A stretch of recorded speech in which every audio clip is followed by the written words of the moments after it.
Hey Andrew, who's one of your favourite YouTubers? London Bridge Bricks, baby. Woo! Yeah.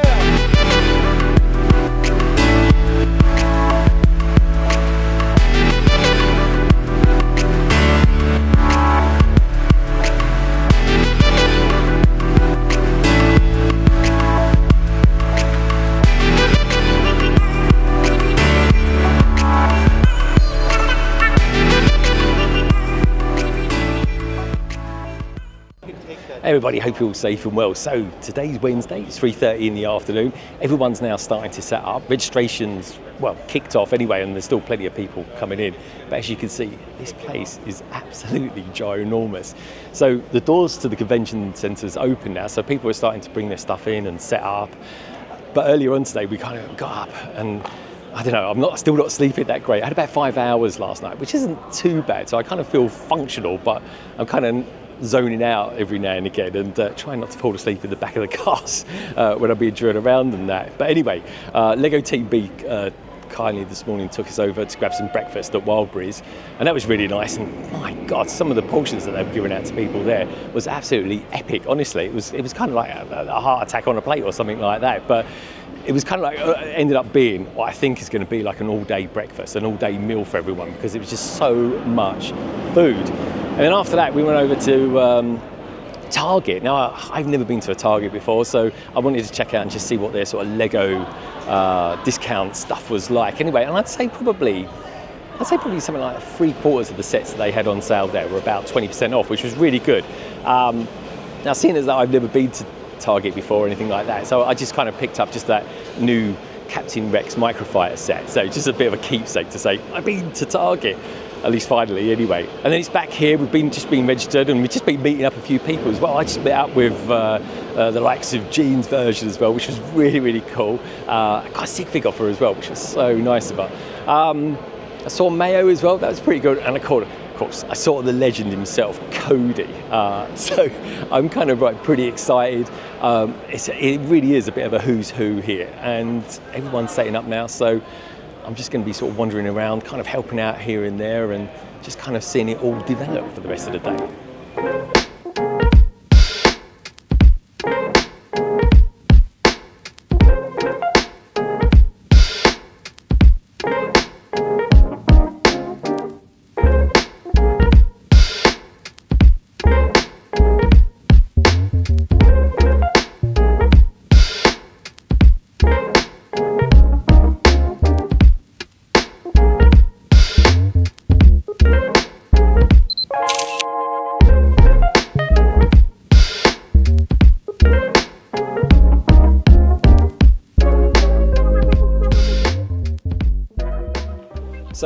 So I'm here with Shy. We're going to record an episode of SOS, sitting on a stoop. But Shy's kind of setting up at the moment. We're almost there. I'm here on the couch. I mean, if you didn't really know that Shy did podcasting, you might think we're setting up for something completely different on the couch here. But 100%. Yeah, you can work that one out yourself. But anyway, Shy, this is kind of like behind the scenes sort of stuff. If you don't mind me saying, it's almost seen as being a bit behind the curtain. Oh, good one. But tell me, sorry, that joke. But tell me a little bit about your setup you've got here. I mean, you've got some, you splash some cash when it comes to Brickmania stuff, Lego stuff in general. Now, from a kind of creator's point of view, this is the stuff in the background that no one really sees, but these are the toys that kind of make it happen. So, I don't know, this might sound a bit strange to say it out loud, but show us your equipment and what it does. I mean, do I have to take my pants off first, or? Well, that's completely up to you. For now, I'd say, because we were a bit tight on time, leave them on. All right. Well, for the most part, it's a basic setup in anything that I do, right? You have a camera, you have something where the audio comes out of, and you have lighting. So this time around with more of a 3-camera situation when I'm doing a podcast, it's just tripled. Or doubled in some aspects. So 2 points of lighting, yep, which is normal. My camera setup. These are what I technically already use at home for my video content. Okay. So it's handy if you can get a piece, like a bit of kit that can do 2 jobs. Yeah. I mean, these are the ones I kind of leave when I'm filming like a product of some sort. Okay. I use these things. And what make are these? Lume Cube. Lume Cube, all right. Yeah, they're really bright, that's for sure. Yeah, you can make them low, you can dim them, you can change from warm to really white. kind of a balance. I'm not really a professional with lighting yet. There's a lot of things I need to learn. Oh, there's a lot. You've got some good stuff. I mean, you've got this kind of mood lighting. Oh yeah, mood lighting definitely helps. There's like also that. behind you, and then you put a pillow over it. Oh, there we go. Yeah.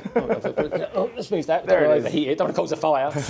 Can you imagine that? You're recording something. And As suddenly long there's as a fire we got kicking it off. on film, we're good. Dude, I totally agree. As long as we got it on film, we're good. And in our case, it's gonna happen Right. if that happens. So tripods are kind of tripods, right? Mm-hmm. But these cameras, you've got two that look the same. You've got this one here, this one here. Mm-hmm. So they're from these two are from the A6 family of Sony. Obviously, they're not the top tier at this point anymore with the 7, but they're still really good. The A6 100 and A6 IV, which is this one, so a little bit newer than that one. Yeah. This is the one that you always see me record with when you watch a video of mine on my shorts or my long form. So this is the one I use. I bought another one just so I can do the double take. So when we do the sitting on a stoop, now there's one of we get that one image each. Yeah. And then this is my B-roll camera technically. Okay. So this is the camera that I use to record like anything else that I want to put in a video. This one is always stuck at home. It's on its own tripod that's attached to a swing arm or boomstick to my computer. Yeah. So I want to record. I turn on the light that's attached above it. Yeah. And it's not one of these. It's another light. So I turn on this light. I turn on the light on the side. It's on my other part of the desk. Turn that on. Turn the audio on. Boom! I just start recording. You just start recording. Yeah. So this also has a home in my office space. Yeah.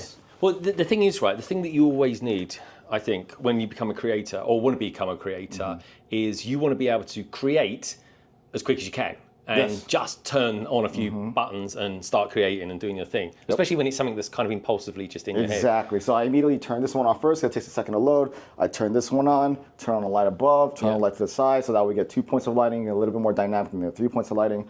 And then, boom, I just start going. It's like the Starship Enterprise console. Right? Quick question. pretty much it. What's your main source of the audio? Where's your audio feed coming from? Are you getting multiple feeds? Or you've got like a backup There. feed? All right there.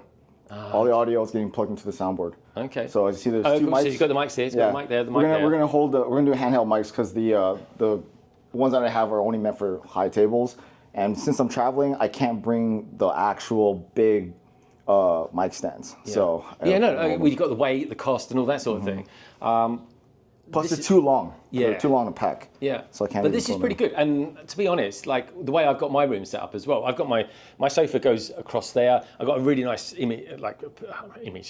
How weird does that sound saying that? But I've got a really kind of nice outlook as well. The sun comes across quite nicely, so the light's always quite all right. It's not nowhere near as sophisticated as this. And I actually use this great big tubular thing. I mean, what's that all about? I mean, that's like something out of the 80s. This is. Yeah, it's not cool. I I'm mean, not it's down like someone got a good deal. Selling about 1,500 of those. But yeah, so you've got the audio going in there. So the audio goes from the mic into this. What's processing it though? What's So actually? when I edit anything, whether it's a short, a long form video, or this, I do everything on Final Cut Pro. Everything. Okay. So I sync good software. everything to the audio that I use. Yeah. So the basis, which would be this one, will be our bass. Yeah. And then, so this is the A footage, and those are technically B-roll. Yeah. So I just link up with the audio, I quiet it all out, and then I put the actual audio that's recorded on that one. Yeah. So then it's just one clean feed. Nice. Yeah. So- That's what you want. Yep. Really good. That's great setup. And just to have all the bits of equipment that you've got here, what's your favourite piece? I mean, What was the kind of spark to actually doing all That. these podcasting things? This thing here. that thing. All right, that thing there.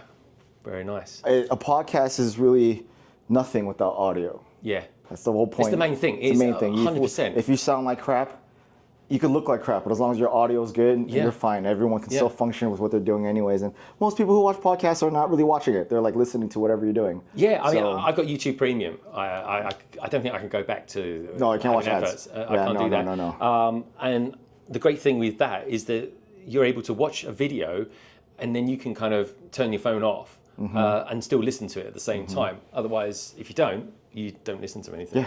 Yeah. It's the way to be. So this is it. Okay, so sitting on Stoop, what's the main platforms that I can watch you and listen Anywhere you can find a podcast, except for iHeart, because I didn't put it on there. But Apple, mainly YouTube, Spotify, and Google, all those places you can find it.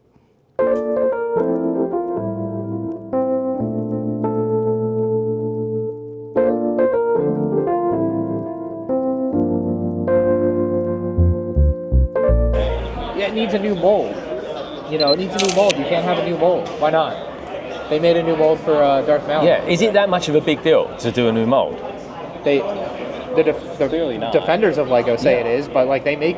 Yeah, but they come out with like the dream sets, all those new molds that have come out. I want to know, like, I swear to God, I saw like an Instagram post by like New Elementary. It was like 600 new parts in the June wave of new colors and new molds. But they don't like. I want to know how many new molds there are a year. That's what I really need to know. Yeah. But I'm sure it's substantial and it would blow everyone's mind. But is it different for a minifig mold versus like a piece mold?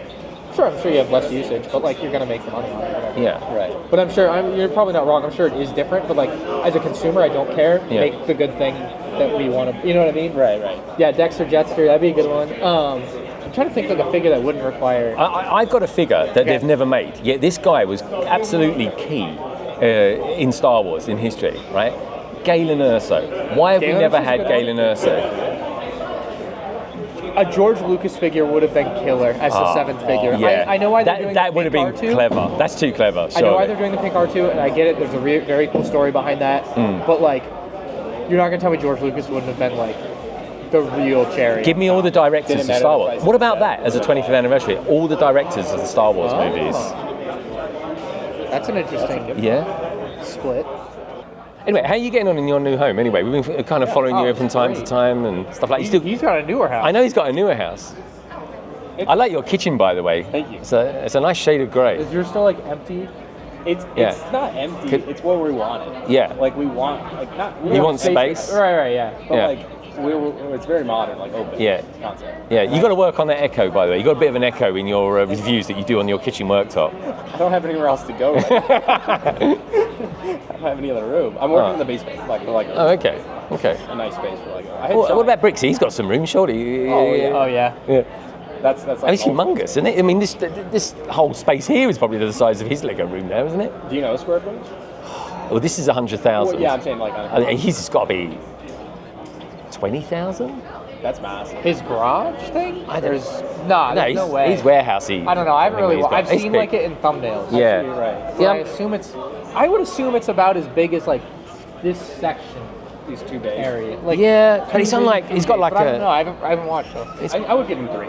Okay. Yeah. Like it's big. Like he's big. He's got quite a lot of Lego in there. Like 2 bays all the way down. Right. Yeah. He should get sponsored by IKEA or something like that because, like, that's a lot of Billy bookcases he's going to have in there. Yeah. I mean, I agree. Yeah. Is he going to be here this weekend? I don't know. Well, I'd like to meet Jordan. Yeah. I don't know. I think he was planning on it. Okay. Yeah. I don't know why they didn't post the schedule somewhere. No, there is a schedule somewhere because I'm going to be streaming London Calling from here. Of course, it's going to be Chicago Calling from here. Yeah. And what are we here? We're 6 hours difference to London, so it's going to be kicking off here at 1:30 in the afternoon. Okay. That's 7:30 BST time and 1:30 CST time. So yeah, tune in for that, folks. And hopefully, I'm going to be running around while I'm going to have a few peeps up here hosting, showing off you guys and girls out there all the mocks. So it should be quite good fun. Make sure you show the mock tags. Oh yeah, always got to do that. Absolutely. Well, London, thank you for joining us. Even thanks for joining us. And I'm Sid Sid. We'll see you guys at Brickworld live. Take care, everyone. So I kind of worked out pretty quickly that this week and this weekend was going to be a kind of fluid event. But if anyone had said to me that I'm going to be doing a live stream with Ryan of M&R Productions and Stud City, even for me, that would be quite a far-fetched thing to think about. But I think it went pretty well. So yeah, so you flew. That's got to be maybe 2-3 hours, that flight? Yeah. Okay. Not too bad. So you got here. What's kind of inspired you so much to sort of just say, do you know what? I'm going to spend hundreds of pounds going and checking out some Lego. Is it because this is the first one you've been to? This is outside of Atlanta. I went to Atlanta BrickCon in February for the first time. And was that good? It wasn't bad. It really was. It's not obviously to the scale of this. Yeah. Because it's brand new. This is big. This is probably the biggest one in the country, from what I was told. This is the biggest one in the world. This is 100,000 Oh, square really? feet. Yeah. Oh, wow. I did not know it was the biggest one in the world. It's because I got into it like probably late last year just to kind of keep my mind and my hands busy. Yeah. So I'm not stressed out with work and everything. Okay. And then I started finding all these content creators that kind of helped me, feel relaxed, feel happy, enjoy. And then I started building, and then I became addicted, and now I'm here. Yeah. No, it is quite an addictive thing. So what is your thing? Like, I'm quite general in the stuff that I do. But what's your thing? What would I tune into you to watch? Are you on YouTube, or is it just Instagram that you generally kind of hang around on? So I do a lot of vlog style stuff, but mainly skits on YouTube, or sorry, on Instagram. So I'll do a bunch of like comedy based things, and just to have a lot of fun, and if people can laugh at me and have a good time and let them forget about what they're going through. So you like what you showed on my reel. You kind of do stuff like that. I do a lot of funny little, it's fine. And this is the most I've seen of everything so far. It's so much fun. Have you seen anything so far that you thought, oh my God, that looks amazing? There's one tower that is, I think, on that side, that is nuts. Oh, let's kind of mingle our way over that way. It was... So you've done a 3-hour flight. You've done a pretty big investment. Yeah. In that. What do you hope Brickworld Chicago is, and what do you think you're going to get out of it? Honestly, the whole reason why I came was, it was kind of to force me out of my comfort zone a little bit. Okay. And since I don't travel as much, and to meet different people in the Lego space. Yeah. Because when you're behind a screen so much, it's kind of hard to meet have those genuine interactions, especially with you being in London and me being in America. Yeah. It's not exactly like we're going to cross paths at a supermarket somewhere. Okay. So I'm kind of just hoping that this is one of those places that kind of can network, meet some people, have some fun, look at some cool things, and maybe get some fun ideas and some funny content just for fun. Yeah, and do you find that the AFOL community are like really open to my gosh, yes. And friendly? Because I personally do. Yes, they are probably, actually I was talking to my parents about this, and they said, it's one of those people, they don't judge you for anything. Whatever you want to do, they're happy with, they'll help you out. And even someone like Emma Soros, who's got, I don't know, 600-something thousand subscribers on YouTube, said, hey, I think this would help you out with this. And I mean, you would never, you don't see that very often in content world with like people that are humongous in this space helping the little guy. Yeah, they're really accessible. And I mean, I had Emily, so I do every Friday, the live stream called London Calling, and Emily's been on it, and you know, she came on it when her channel was tiny. And now look at her. She's huge now. She never comes on again, but I'm just saying, she has been on. Generic Stud, have you heard of Generic Stud? Yes, I have, yes. Humongous. I remember he came on London Calling when he had 200 subscribers. Really? Yeah. It's again, I never hear back from him, but I'm just saying, I'm just throwing that out there. Generic, you know, it's fun. There's some really talented people when it comes to editing. Like I was talking to Shy Guy about this. There's someone called Danny Bob Studios. And I love Danny. Her editing, like I always tell her, like her editing skills are just nuts. I think she's going to be here this weekend. I'm so excited to meet her. Yeah. No, she is brilliant. I love her stuff, and she's really good when it comes to Star Wars as well. I love her reviews of the Star Wars sets. I don't know how she does all of her, like I look at how, you know, Emily does, you know, her vlogging style stuff and very open, and then she has these storytelling videos, and I'm like, how do you even come up with this? Yeah, she's really quick. Yes. I mean, I think she must. I mean, she did. I tell you what is worth finding out. If you want to find a little bit more out about Danny Bob Studios and Emma Soros as well, check out Showtime's My Time and Cali Bricklick as well. Just check them out. They've been on there, and I tell you what, right? For people that are content creators, there's actually a lot of like golden nuggets of information. Yeah. They really are. So name me a couple that you kind of aspire to be like. When it comes to like, it's difficult because the ones that I really want to be like have a very different editing style than I do. Yeah. And so honestly, it's kind of a mix between the Emma Soroses and the Danny Bob Studios. And if I had Ross's knowledge on what Legos are and like the history and every single set, would love to know that. But like, there's some other ones that are like, you know, Brixie and Duck Bricks and all these other people that are so. Chris and Jordan. Yeah, they're so. But they're totally different. Well, here's the thing. But Chris, Duck Bricks. Yeah. He doesn't do editing. He doesn't do any editing whatsoever. I mean, his videos are so long. I listen to podcasts in the background and stuff like that. Even London Corner, I listen to that just in the background, like, you know, post-show and stuff. But his videos are so long, I listen to his videos in the same manner. Yeah. Because they're so blooming long. Because they're like 45 minutes to an hour long. He's like, I just traveled to 7 different Lego stores in 5 hours. I was like, how? Tell you what, that's an interesting looking set. Why don't we take a look at that? I'm down. Yeah.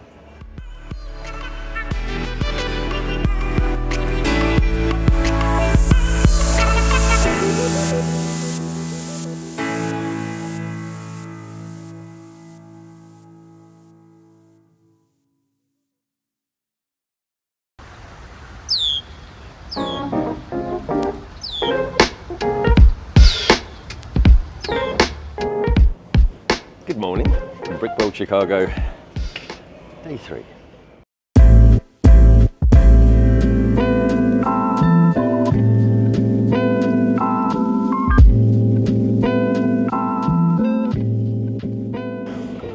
Okay, so it's roughly like 9 o'clock in the morning here, and we've got a bit of a crowd forming here around Citizen Brick, but I don't really know much about Citizen Brick, but thankfully I've just bumped into Cheesey Studios. Cheesey Studios, tell me a little bit about what Citizen Brick's all about. Why are you kind of eagerly beaving around this store? Yeah, so we're in Brickworld, Chicago, and this is the first store open this morning, so of course we got to check it out. So Citizen Brick does a lot of custom printing. So they're taking existing Lego pieces, but they're doing things that Lego would never print on. They're funny little memes on 2x3 tiles, food, dollar signs, you know, all sorts of pieces that you would never expect to get in an official kit, but things that, you know, a third party, a little more edgy, can get away with. Okay. And it's super fun. So it's kind of like a bit of everything. Did they? I mean, and what sort of stuff? Because I mean, you're into Minecraft and stuff like that. So did they ever do like any sort of custom bits and pieces for that? There is a lot of video game stuff I've seen them do in the past. In fact, I want to say that they've done arcade machines even in the past. But they have a lot of.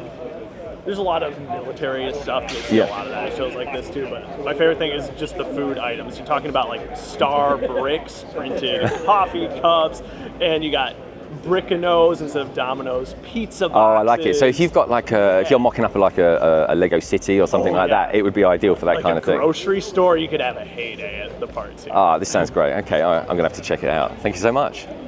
My pleasure.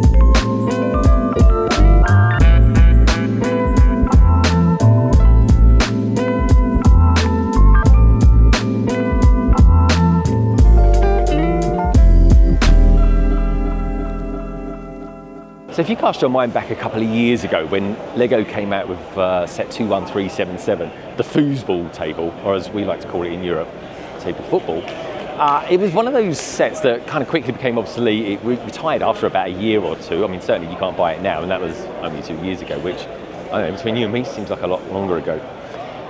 Came with 22 minifigures, obviously, for this football table, but the problem with it is it was jolly expensive. It was something like $250, that's probably about £220. And it just became a very expensive Lego set for what it was. It wasn't even the size of a normal foosball table. And what made it even worse is it was much smaller as well. And to even compound it even more than that, the original foosball table was much cheaper. So what was the point of it? So that's probably why it retired so quickly. But anyway, here at Brickworld Chicago, it's kind of gained a second life.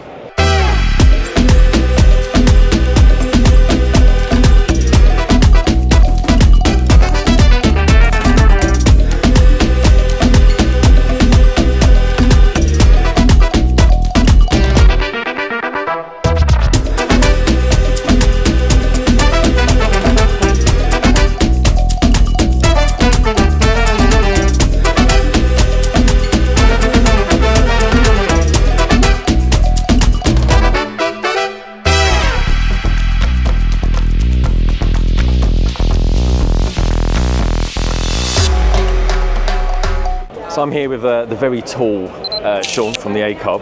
What's happening, Greg?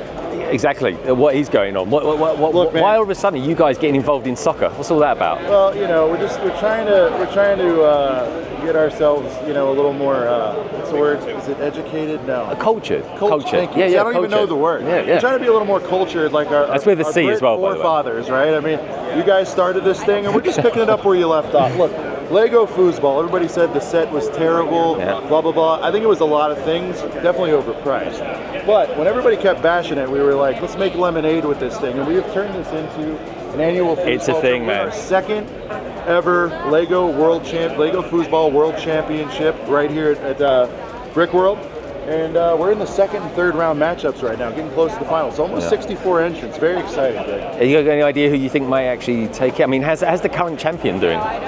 Bounced in the first round, Greg. No way. And other finalists, Stud City out. So we will crown a brand new world champion of Lego Foosball. So she was a very serious sport. It was a storm in a teacup. I heard she'd been like been rehearsing for this for like months and months.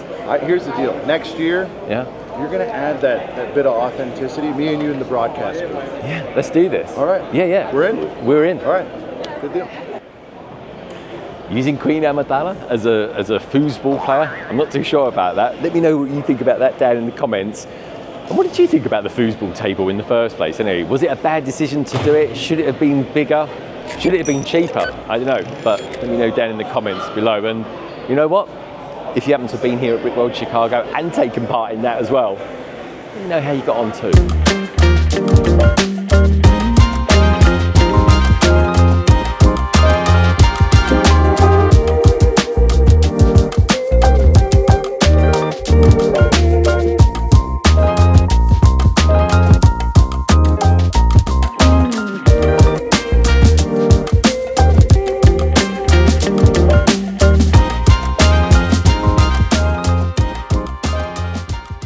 So I'm here with Derek, aka Pop's Block Shop. Of course, you've been on London Calling before, 72 Hour Street, a couple of years ago now. That was 2 years ago.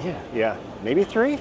I think it's been a while. It was 3 because it was right after I went full time selling Lego. Yeah. Oh, dude. And how's that all going for you? Because like you're on Bricklink, obviously, as Pop's Block Shop as well.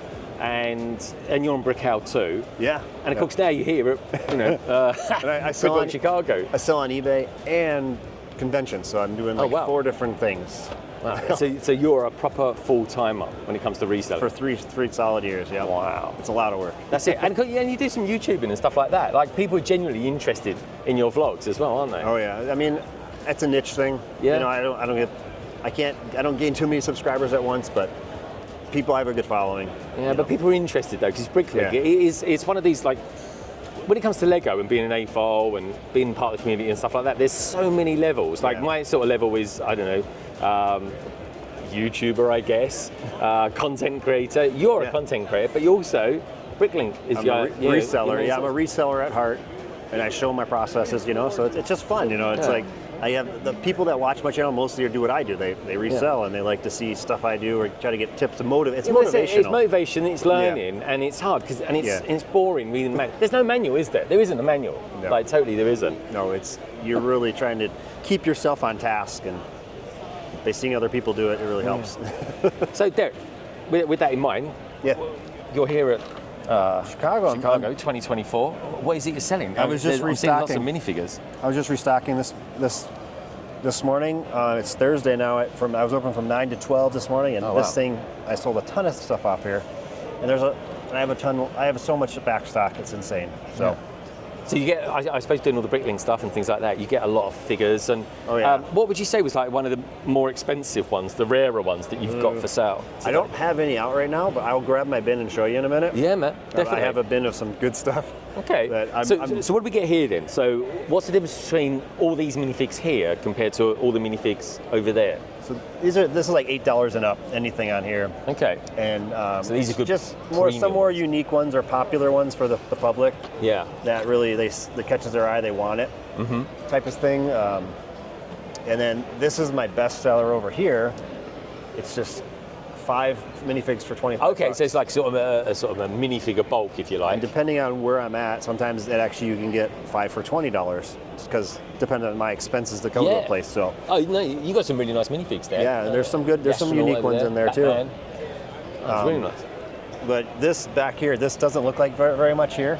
These are all CMFs, and I have a huge amount of doubles and triples and 10 of each of those back there. Really? I mean, I got to be honest with you, right? I think over the last year and a half, maybe even 2 years, I think Lego Disney has been like top notch. If I was just starting into being an AFOL and I wanted a thing to kind of collect, I'd point people towards Disney because I think they're knocking it out of the park. I think they're doing some great sets. Yeah, like the CMF series there. Like I have the Baymax and the Fantasia Mickey, but the Stitch back there, but they just sell so fast if I put them out. Yeah, and you've got some X-Men up here as well. Wait for people to ask. Yep. Yeah. And then here's all the brand new space. We have a bunch of those back there. Yeah, these are great. Do you know what? I wasn't actually particularly taken by this theme at first. I didn't really think much of it. Yeah. But especially with may I touch that? Yeah. With this particular figure here, my mate Gaz, aka Minifig Who, I think between you and me, he's kind of building an army of this particular figure. Yeah, they're awesome to build. And you mentioned that you can touch it. The best thing about my booth, it's all hands-on. Oh, really? You don't mind that? Which, No. I mean, fair enough. It's not a display, but you want people to kind of see the product, don't you? Like these during the public days, these build a minifig stations are just loaded with people the entire time. Oh, dude, that's such a good idea. Yeah, I mean, they do it at the Lego store, so why not do it here as well? And it's good for you because it's to a certain degree you're not absolutely having to sort them out or build them or anything like that. It's kind of leave it to kids or parents or whatever to make up their imagination and use that. So much extra stock that it's just like a lot of city stuff in there, and there's some other stuff that's maybe imperfections that people can still use and stuff. So it's really no, definitely, and it's a good, cheap, affordable way of being able to sort of kit out your city with figures. Yeah. Now, something that you never get over here in America, but you do get obviously in Europe, are these magazines. What's your thoughts on them? The magazines don't really sell as much, but the poly bag, the foil bags do. Yeah. You know, all that good stuff. So, I don't know. It's okay. And you're here for the duration of the whole weekend, yeah? Oh yeah, I got here Wednesday at 2 o'clock or so, and I'll be out of here Sunday at 3 it ends. I'll be packing up and heading north. I'm 4 hours from here north. So. Hey, that's not too bad. All right. All right. Cheers. Thanks very much, Derek. Awesome, Greg. Cheers, man. Awesome. Thank you. You're welcome. Whew. Blimey, it's about 4:20 at the moment, and there's a whole bunch of us going to be going out for dinner tonight. To be honest, I could probably do with just getting my head down for a little bit. I'm still not sleeping that great. Last night, went to bed about 1:30. I thought, that's all right. I'll probably get about 6 or 7 hours sleep. You know, get up for around 8:30 or something like that. Just did not sleep too good. I mean, basically 4 hours. I woke up and I was just like, bong. And you know, it's like you get kind of things whirling around in your mind, you know, London Calling, how that all going to work and stuff like that. But it's all good stuff nonetheless, and I'm kind of excited because I want to see friends and peeps, and loads of new people are coming today as well, like Josh and Claire and Sans. So I'm going to go and maybe just rest my eyes for 10 minutes, just before tonight's shenanigans.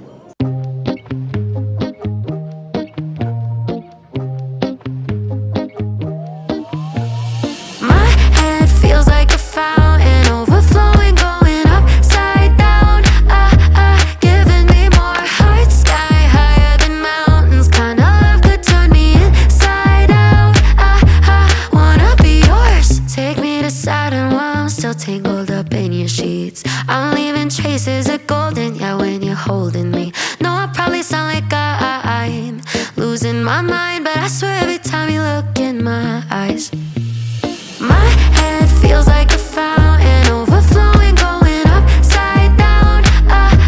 Giving me more heart, sky higher than mountains. Kind of love could turn me inside out. Wanna be yours. Ooh.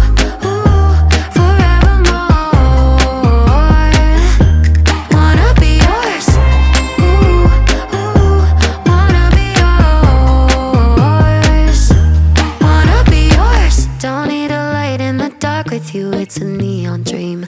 I'm sleeping with all the sparks. Yeah, you got a pull on me. No, I probably look like I'm losing my mind.